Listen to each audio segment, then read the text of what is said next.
everyone, and welcome back to Travel Tip Tuesday with the Travel Mug Podcast. I am Megan, joined as always by Jen. How are you today?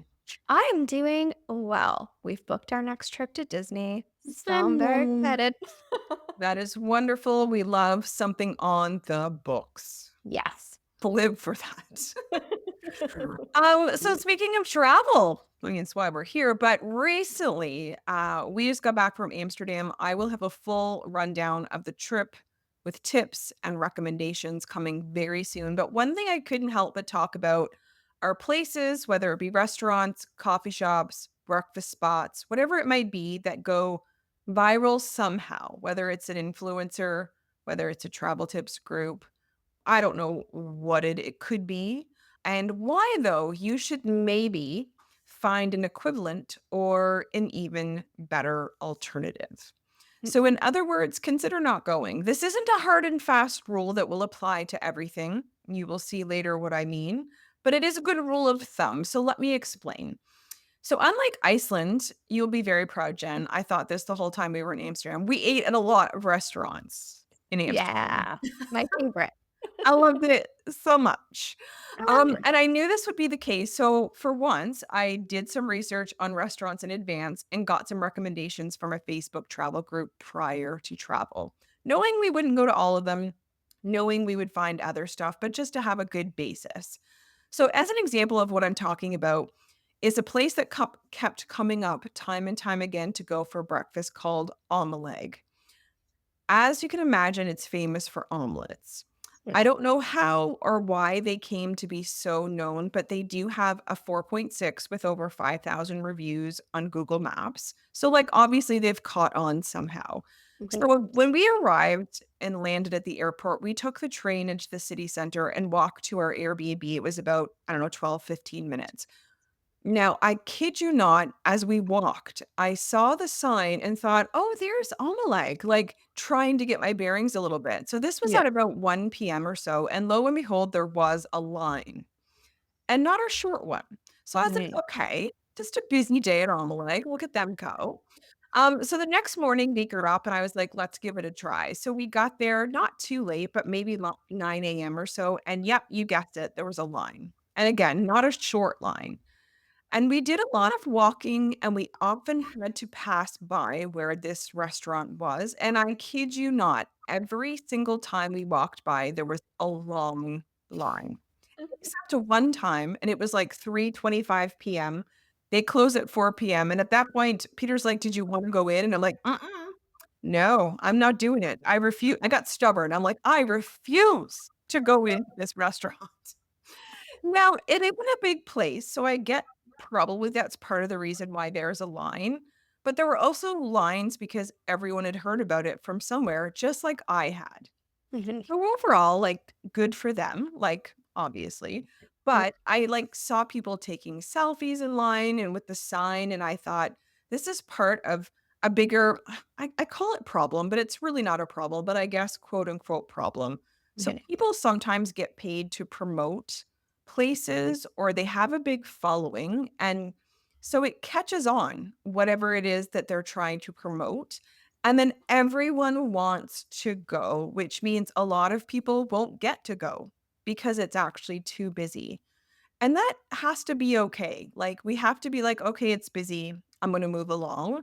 We as a society don't need to do everything everyone else is doing. I know this is hard, but FOMO is such a thing, the fear of missing out. And a line Mhm. is okay sometimes, which I will explain in a moment. But in my opinion, and again, this is just coming from me, don't waste your whole trip standing in lines trying to get into places because someone you don't know said it was trending. Mhm. We need to start veering away from FOMO a little bit. And I can bet you, if you did a quick Google search, you can find somewhere else just as good with good ratings and potentially better food because the people working there aren't run off their feet. Mm. A great example of this was a breakfast alternative we chose called Ivy and Bros, one of the best breakfasts ever. And while busy, there was no line. It was nearby to Omeleg and had amazing service. Now, notice I said there are exceptions because maybe if it means so much to you, I mean, do it. It's your life.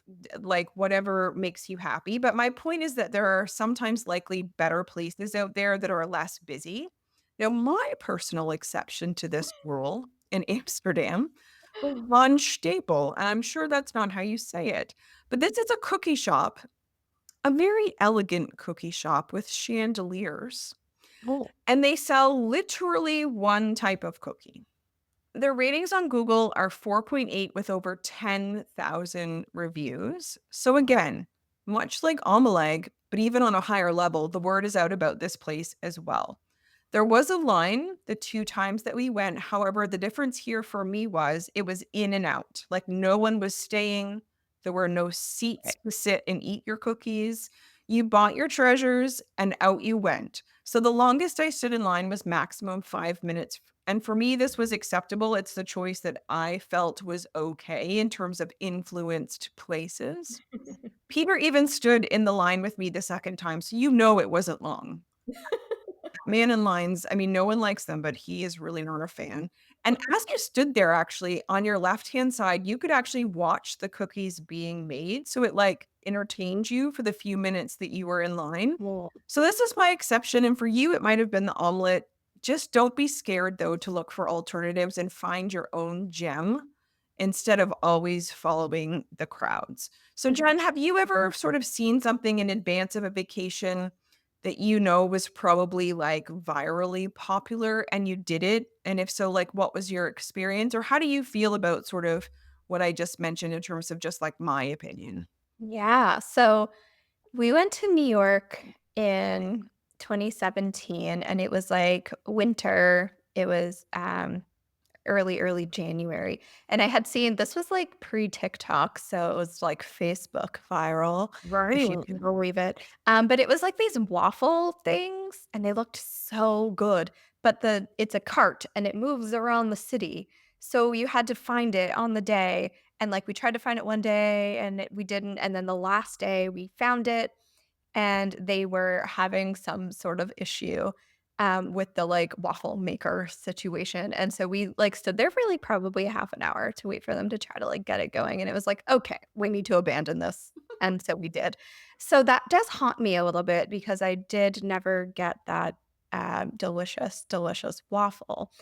Um, but but it's funny that you mentioned the cookie because there's a cookie place in, Disney Springs, and it's called Gideon's, and it's like they make more than one type of cookie, but, like, they're famous for one specific type of cookie, and we've never gone there, but it can have, like, hours long line, and I'm like, "I just don't know if a cookie is worth it," you know? Yeah. So, yeah, I'm willing to wait for something, but I guess not hours of my vacation. Yeah.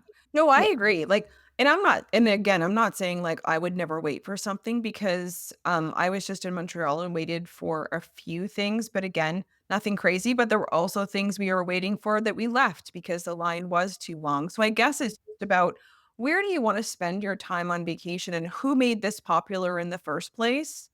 And yeah, and could there be something better if you just took a quick look? yeah, for sure.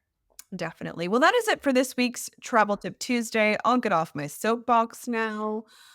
We hope you also travel and find the cookie of your dreams like I did. I even brought some home in a tin. And if you do, we would love to hear about whatever it is that you have found on your travels that you are willing to wait for. So, in the meantime, thank you so much as always for tuning in. You can find us on social media at Travel Mug Podcast, on our website, travelmugpodcast.com. We would love it if you left a review for us on Apple or Spotify or share the show with someone you know would enjoy our content. We would love to have more listeners. So, until next time, Marty.